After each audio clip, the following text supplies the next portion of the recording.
La la la la la. Jürgen Klopp.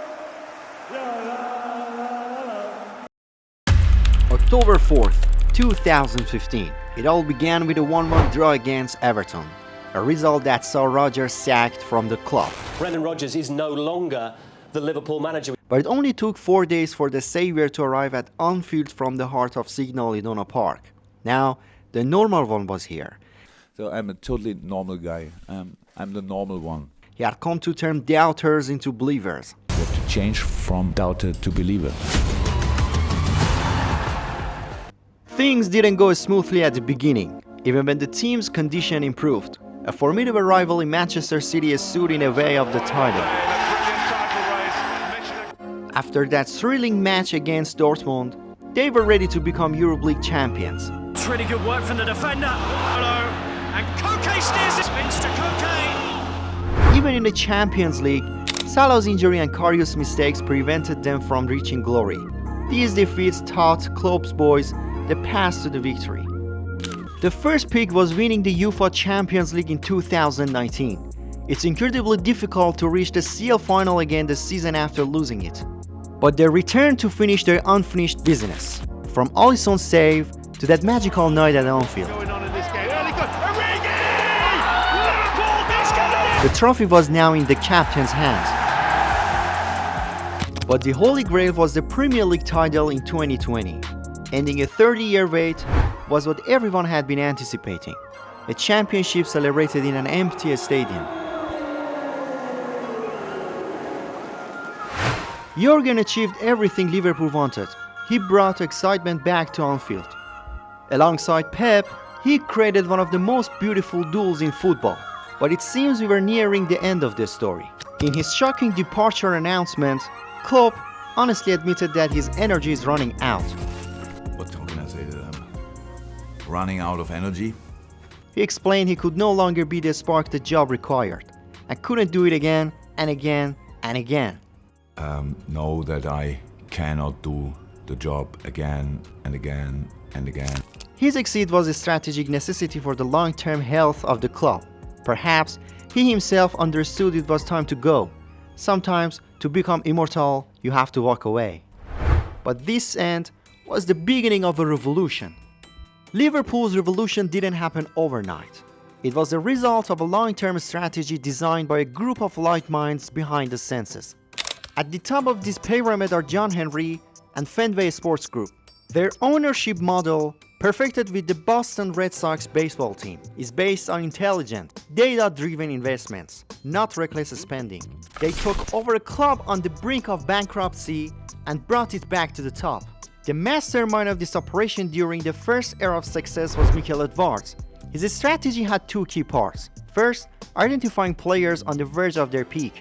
Using data, he discovered talents like Mohamed Salah and late Diego Jota, Robertson, Sadio Mane, and Firmino, whose stats would skyrocket in a better team. Second, selling at peak value and reinvesting smartly. His masterpiece was selling Philippe Coutinho to Barcelona for £142 million, which directly funded the acquisition of Van Dijk and Alisson. This sell and buy model allowed Liverpool to control its net spending by building an elite squad. With Edwards' return as FSG's CEO of football, he appointed his old colleague, Richard Hughes, as the new sporting director. Hughes' philosophy, developed at Bournemouth, complements Edwards' strategy. Hughes specialized in two areas. First, identifying overlooked or marginalized talent. He signed players like Nathan Ake and Dominique Solanke, who weren't getting opportunities at bigger clubs, and turned them into valuable assets. Second, the brave sale of young players. He's not afraid to sell academy prospects with little chance of first-team football, thereby maximizing their financial value for the club. But choosing Klopp's successor was the most difficult mission. Succeeding a legend like Klopp seemed like an impossible mission, but the choice of Arne Slot was a calculated and precise decision. While everyone thought Ruben Amorim would be the next Liverpool manager, it was Slot who inherited Klopp's team, a manager many thought would suffer the same fate as other Dutch managers in the league. And that Liverpool was destined to return to the pre-Klopp era. But the team became more resilient, less prone to defensive lapses, and more consistent over a long season. They traded some of Klopp's thrilling chaos for a control that allowed them to grind out results, even on their off days, and ultimately lift the championship trophy. This was achieved by only signing Federico Chiesa in the summer. This choice was not random. The Slot system is designed to maximize the technical abilities of the current squad. Let's not forget what a star Slot made out of Ryan Gravenberch. The incredible numbers Salah put up. Even Darwin Núñez helped them through tough times. But now we get to exciting part of the story, the transfers. The 2025 championship wasn't the end, it was the beginning. Redefining the fullback, Frimpong joined as a successor to Trent Alexander-Arnold, but with a completely different profile. He is a pure attacking weapon, an exclusive dribbler with heat maps resembling a winger who shines in the final third. Florian Wirtz. His destination was not Madrid, City or Bayern. He chose Merseyside. Flo is the perfect fit for the attacking midfielder role in Slot's 4-2-3-1 system, providing the allied creativity and goal threat from midfielder that was perhaps lacking even in the title winning season.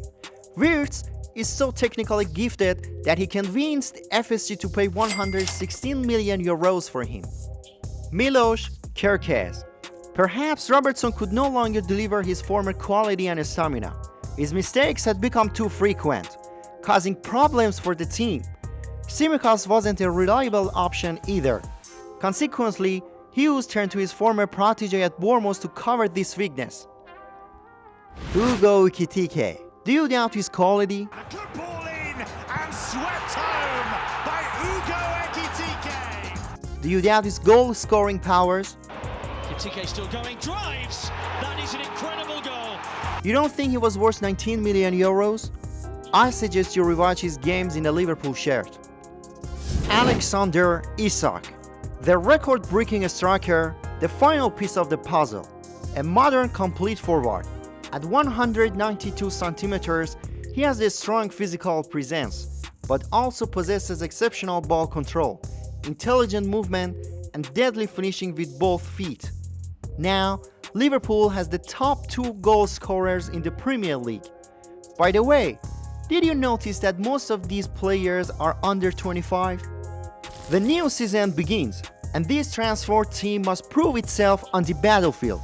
The first 3 games of the 2025-26 season unfold like a 3-act drama. The season opener, a display of breathtaking attacking firepower and worrying defensive fragility. The team goes up by 2 goals, but loses their lead as the game becomes 2-2. But a player no one expected became the savior. Comes out, Chiesa! A trip to St. James Park, facing the club they recently took the title from. Liverpool takes a 2-0 lead, but a 10-man Newcastle fights back to level the score at 2-2. Just when it seems the points are dropped, a 16-year-old on his debut scores a legendary 100th-minute winner.